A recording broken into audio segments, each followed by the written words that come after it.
na kufikiri.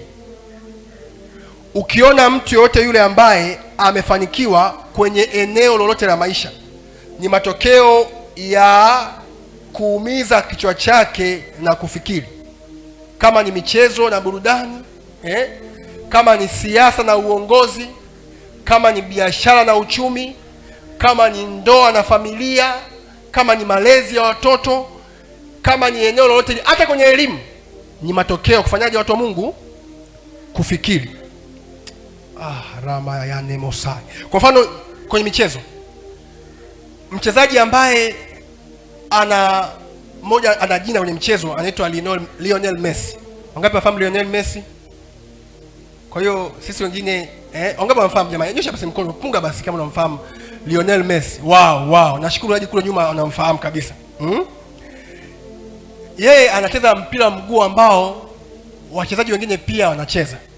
Ila tofauti yake na wengine ni ule uwezo wake wa kufikiri. Mpira ukishakuja kwenye mguu wa Messi, kuna namna yule jamaa huwa anafikiria. Ukuta kuna mwingine anafikiria anafanya anampita mpinzani wake. Kuna namna ambavyo anatumia akili yake.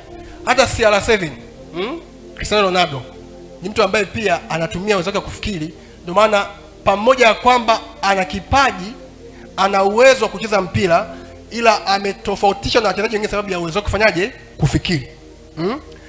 Tofauti kati ya tajiri na maskini ni uwezo wao wa kufikiri.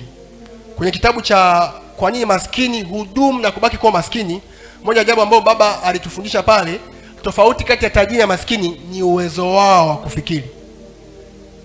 Tajiri anafikiri kuliko maskini, sababu masaa 24 ambayo maskini anayo ndio yale ambayo pia anayo tajiri. Tofauti kati ya mtu ambaye amefanikiwa kihuduma na mtu ambaye hajafanikiwa ni uwezo wake wa kufikiri. Hata Bwana Yesu mwenyewe alikuwa anatumia vizuri sana uwezo wake huu wa kufikiri.